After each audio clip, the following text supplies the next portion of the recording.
Hi, Thomas here. I wanted to just recount a coaching session that I had recently.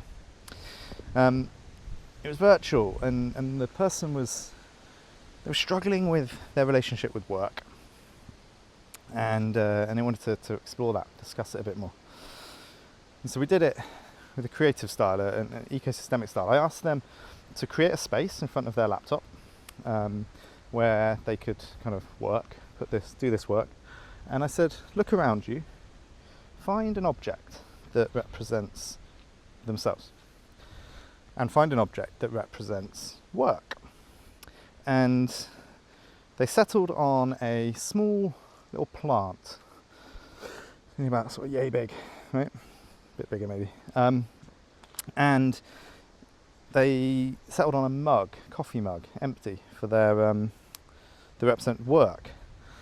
And I said, right, now in the space you've created in front of you, position the plant, where you feel appropriate. And they placed it in front of them, fairly central. And then I said, right, now position the mug to represent the relationship, the connection that you have with work. And they pondered, and they sat there, and they were, is it here, is it here? They moved it around. And eventually, they tried to put the mug over the top.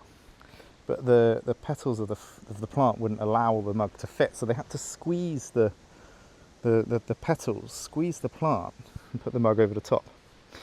And then it was a bit too tall, so they had to push the mug down over the top of the plant. And the visual power of that conforming, squeezing yourselves, restricting yourselves, and then having this pressure put on top of you by work was a very powerful one. And I just wonder, it struck me, how many of you out there are struggling with the same thought of work being a bit too dominant in your life, and needing a bit of extra space to be you, and allowing the work to flow and be nourishing to who you are, as opposed to squeezing you into something that you're not.